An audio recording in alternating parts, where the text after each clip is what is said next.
Hello and welcome to Biology from Basics. In this lecture, we will understand cell from basics. ठीक है?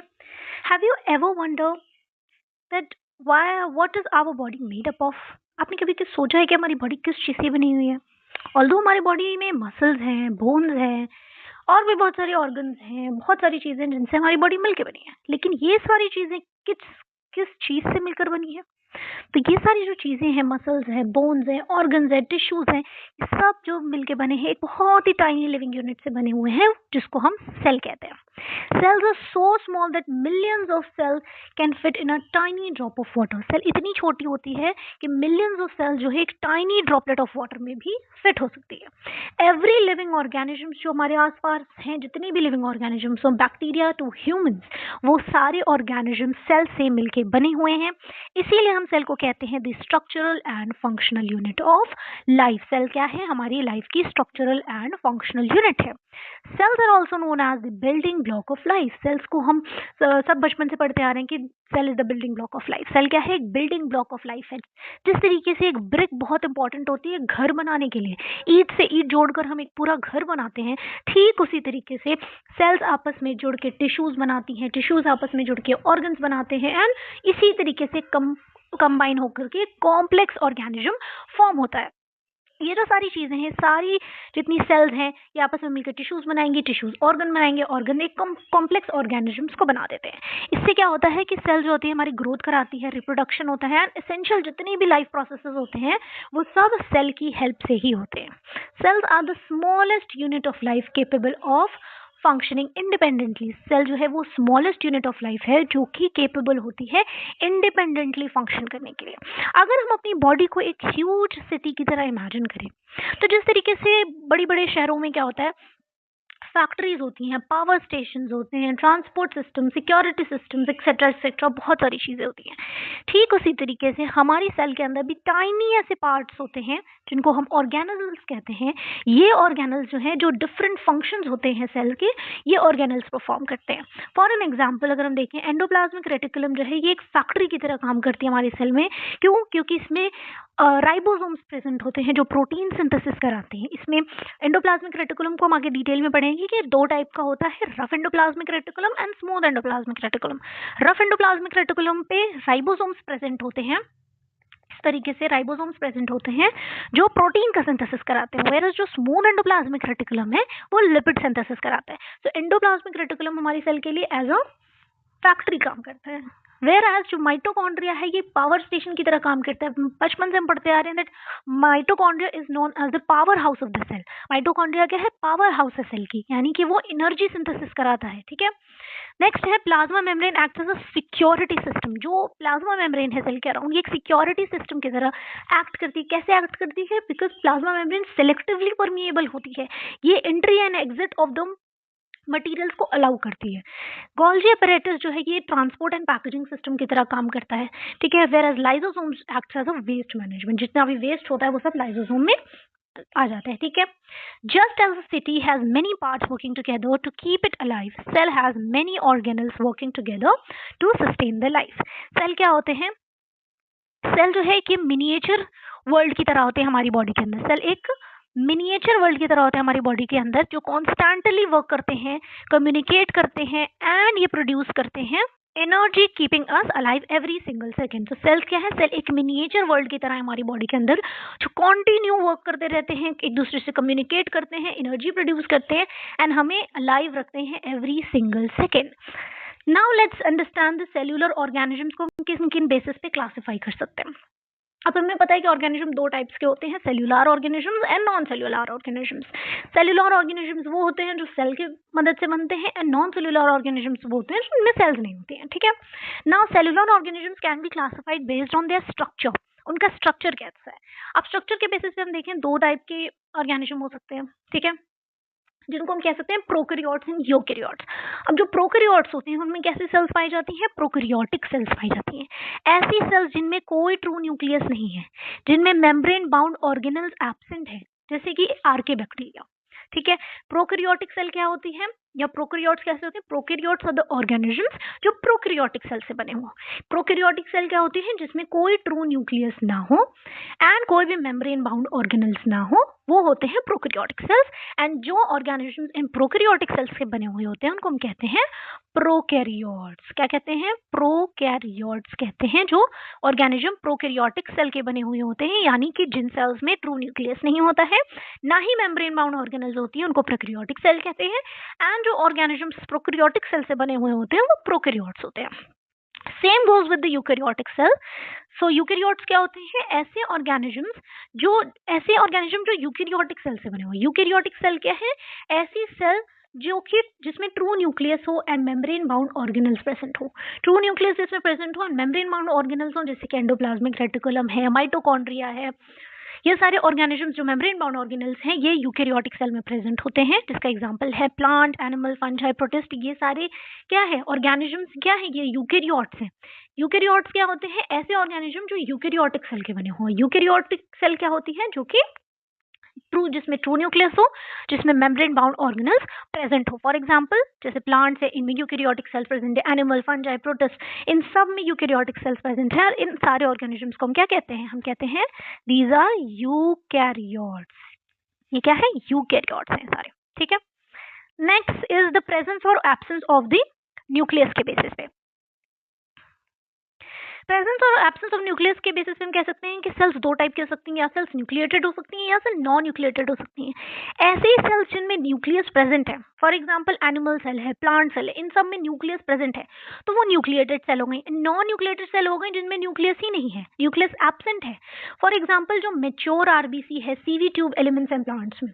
RBC में क्या होता है? जब आरबीसी जब नई नहीं बनती है तो उसमें न्यूक्लियस होता है, लेकिन जब आरबीसी मैच्योर हो जाती है तो उसमें जो न्यूक्लियस होता है वो एब्सेंट हो जाता है, ताकि वो एक्सेस ऑफ ऑक्सीजन को कैरी कर सके। दैट इज वाई जो मैच्योर आरबीसी है वो नॉन न्यूक्लिएटेड होती है। एंड जो सीवी ट्यूब एलिमेंट्स है प्लांट्स में, ये भी नॉन न्यूक्लिएटेड होते हैं। Next is on the basis of number of cells. Number of cells के बेसिस पे हमारे पास है unicellular and non cellular, multicellular sorry. Unicellular वो होते हैं जिनमें सिंगल सेल प्रेजेंट होती है, ऐसे ऑर्गेनिजम्स जो कि सिर्फ सिंगल सेल से बने हुए हैं। For example protista. Okay. Multicellular organisms वो होते हैं जो एक से ज्यादा सेल से बने होते हैं। For an example fungi, plants and Animalia, ये सब क्या है? मल्टीसेल्यूलर ऑर्गेनिजम्स है। इन दिस फिगर, चलिए एक बार ये फिगर देख लेते हैं हम। सेल क्या है? Cell is known as the structural and functional unit of life. Cell को हम क्या कहते हैं? सेल क्या है? एक स्ट्रक्चरल एंड फंक्शनल यूनिट है हमारी लाइफ की। बेस्ड ऑन सेल्यूलर स्ट्रक्चर अगर हम देखें, सेल्यूलर स्ट्रक्चर के बेसिस पे, so the presence of well defined nucleus and membrane bound organelles. Cellular structure के बेसिस पे क्या होता है कि सेल दो टाइप की होती है, prokaryotic cell and eukaryotic cell. किस बेसिस पे होती है? कि इसमें ट्रू न्यूक्लियस प्रेजेंट है एंड मेम्ब्रेन बाउंड ऑर्गेनल्स अगर प्रेजेंट है तो वो यूकैरियोटिक सेल होगी। अगर ट्रू न्यूक्लियस नहीं है एंड मेम्ब्रेन बाउंड ऑर्गेनल्स भी नहीं है तो वो प्रोकैरियोटिक सेल होगी। This is the example of prokaryotic cell. Bacteria, archaebacteria जो प्रोकैरियोटिक सेल होती है, ये मोस्टली जो प्रोकैरियोट्स होते हैं वो यूनिसेल्यूलर होते हैं। वेयर जो यूकैरियोटिक सेल है, example plants, animalia, fungi, protist, ये सब क्या है? ये यूनिसेल्यूलर या मल्टीसेल्यूलर भी हो सकते हैं। बेस्ड ऑन प्रेजेंस और एब्सेंस ऑफ न्यूक्लियस के बेसिस पे मैंने बताया था न्यूक्लिएटेड हो सकते हैं, नॉन न्यूक्लिएटेड हो सकते हैं। न्यूक्लिएटेड वो सेल हो गए जिनमें न्यूक्लियस प्रेजेंट है, for example plant cell, animal cell. And non nucleated हो गई जैसे mature RBC and sieve tube elements of plant जिनमें न्यूक्लियस नहीं प्रेजेंट है। Note, it is important to understand that prokaryotic cell are always non nucleated. ये आप समझ लीजिए कि जो प्रोकैरियोटिक सेल होती हैं वो हमेशा नॉन न्यूक्लिएटेड होती हैं। वेयर एज जो आपकी यूकैरियोटिक सेल है ये न्यूक्लिएटेड भी हो सकती है और नॉन न्यूक्लिएटेड भी हो सकती है। Third is based on the number of cells present. पहला है यूनिसेल्यूलर अगर एक सेल प्रेजेंट है, मल्टीसेल्यूलर अगर एक से ज्यादा सेल्स प्रेजेंट है। Single cell performs all life functions and can live independently. जो यूनिसेल्यूलर सेल्स है, इसमें जो सिंगल सेल है वो सारे लाइफ के फंक्शंस परफॉर्म करती है और इंडिपेंडेंटली वो रह सकती है। ठीक है। लेकिन जो मल्टी सेल्यूलर है, मेनी सेल्स जो है वो बहुत सारे different shapes and functions perform करती हैं। मल्टी सेल्यूलर में ऐसी बहुत सारी सेल्स होती है जिनके शेप बहुत अलग अलग होते हैं एंड उनके फंक्शन भी काफी अलग होते हैं। Cells work together for the common functions. Cell multicellular में क्या होता है? बहुत अलग अलग शेप की सेल होती है, अलग अलग फंक्शंस परफॉर्म करती है एंड सारी सेल्स आपस में मिल करके एक कॉमन फंक्शन भी परफॉर्म करती है। Summary is based on cellular structure, तो प्रोकैरियोटिक एंड यूकैरियोटिक सेल होती है अगर हम सेल्यूलर स्ट्रक्चर के बेसिस पे देखें। अगर हम देखें बेस्ड ऑन प्रेजेंस और एब्सेंस ऑफ न्यूक्लियस, तो nucleated and non nucleated cell होती है। नंबर ऑफ सेल्स के बेसिस पे unicellular and multicellular cells होती है। Next is the energy sources. Energy sources के बेसिस पे भी हम ऑर्गेनिजम्स को क्लासिफाई कर सकते हैं इनटू फोटोट्रॉप्स एंड कीमोट्रॉप। फोटोट्रॉप्स क्या होते हैं? ऐसे ऑर्गेनिजम्स जो लाइट का यूज करते हैं as a energy source. Phototrophs वो होते हैं जो लाइट का यूज करते हैं एज ए एनर्जी सोर्स, उनको हम कहते हैं फोटोट्रॉप्स। एंड जो एनर्जी को ऑब्टेन करते हैं from the oxidation of chemical compounds, उनको हम कीमोट्रॉप्स कहते हैं।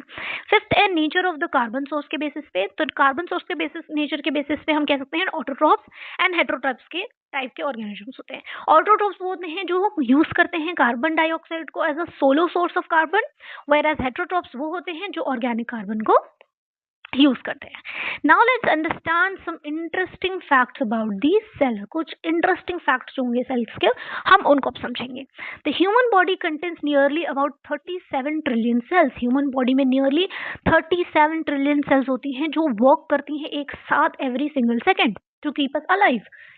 Cells are so small that a human hair is thicker than many of the cells placed together. Cells have different shapes depending on their function. Cells के different shapes होते हैं उनके functions के basis पे।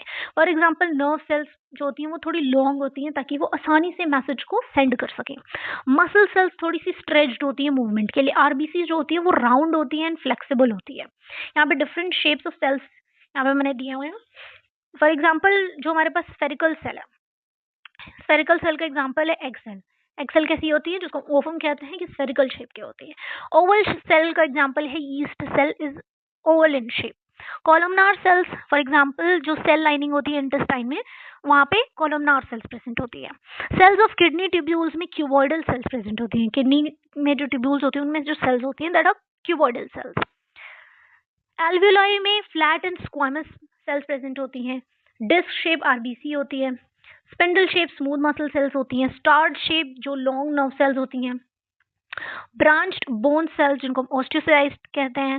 फ्यूजिफॉर्म स्केलेटल मसल सेल्स होती हैं। Rectangular cells of leaf of parenchyma.